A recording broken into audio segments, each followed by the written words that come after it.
नमस्कार. आपल्या सगळ्यांचे महाराष्ट्र सोशल न्यूज चॅनलमध्ये हार्दिक स्वागत. चला वळूयात एका नवीन बातमीकडे. आजची बातमी. पालकमंत्री जयकुमार रावल यांच्या उपस्थितीत जिल्हाधिकारी कार्यालयात खरीप हंगामाची आढावा बैठक पार पडली. यावेळी कृषी अधिकाऱ्यांना शेतकऱ्यांना प्रोत्साहन देण्याच्या सूचना देण्यात आल्या. तसेच विषारी औषधांचा वापर करणाऱ्यांवर कठोर कारवाईचे निर्देशही देण्यात आले. दरम्यान 5 वीर पत्नींच्या जमिनीच्या मोबदल्याचा प्रश्न मार्गी लागल्याची माहितीही पालकमंत्र्यांनी दिली. 1 मेच्या ध्वजारोहण कार्यक्रमासंदर्भात ज्यावेळेस आम्ही वीर मातांना आणि वीर पत्नींना भेटत होतो त्यावेळेस जिल्ह्यातील जे आमचे 5 शहीद जवान आहेत त्यांच्या पत्नींनी सांगितलं की त्यांना कायद्याने अधिकार असलेले जमीन जी आहे ती जमीनचा मोबदला अजून मिळाला नाही.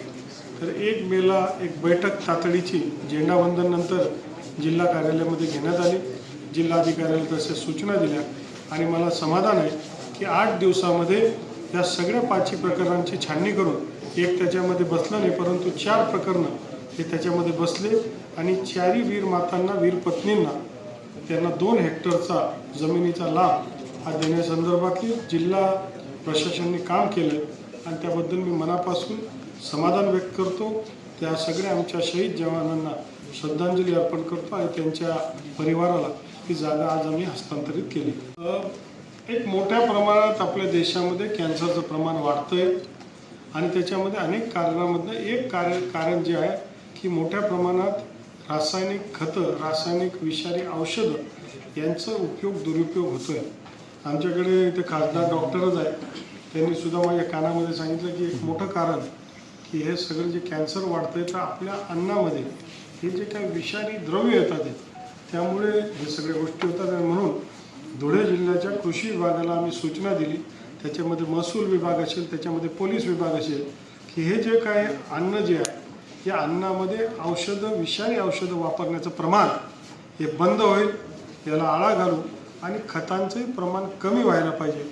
या संदर्भात टार्गेटेड काम म्हणजे यावर्षी आम्ही प्रत्येक शेतकऱ्याकडे मॉनिटरिंग करणार आहे की तो किती खतं वापरतो आणि त्याला सल्ला देऊन त्याला प्रेमाने याच्यामधनं दूर करण्यासंदर्भातला आमच्या उपाययोजना होणार आहे. विषारी औषधासंदर्भात कठोर कारवाई करण्याच्या संदर्भात मी पोलीस विभागाला सूचना दिल्या आहेत आणि या संदर्भातली जनजागृती होऊन लोकांनीच आपण पाहिलं की परवा टरबूज संदर्भात एवढा सगळा विषय आल्यानंतर पणनमंत्री म्हणून मला चिंता काय होते की काही लोक चुकीचं काम करतात परंतु पूर्ण टरबूज इंडस्ट्रीला याचा इफेक्ट हा आपल्याला सगळीकडे दिसतोय.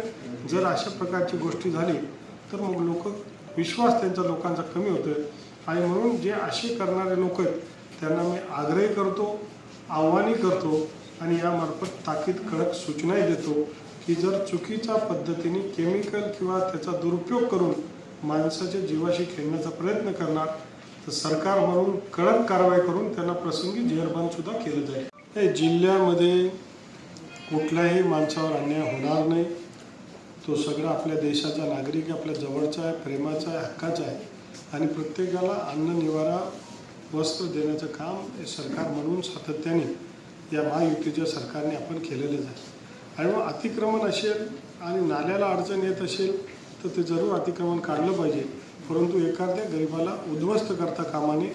त्याला पर्याय व्यवस्था देखील दिली गेली पाहिजे, हे देखील याची खबरदारी घेण्यात येईल. आणि असं काय आढळत असेल तर मी जिल्हा प्रशासनाशी बोलून त्याच्यावर ताबडतोब उपाययोजना करण्यास सूचना देतो. धन्यवाद. बातमी आवडल्यास चॅनलला लाईक व सबस्क्राईब करा व दररोज अशा नवनवीन बातम्या पाहण्यासाठी चॅनलला फॉलो करा. धन्यवाद.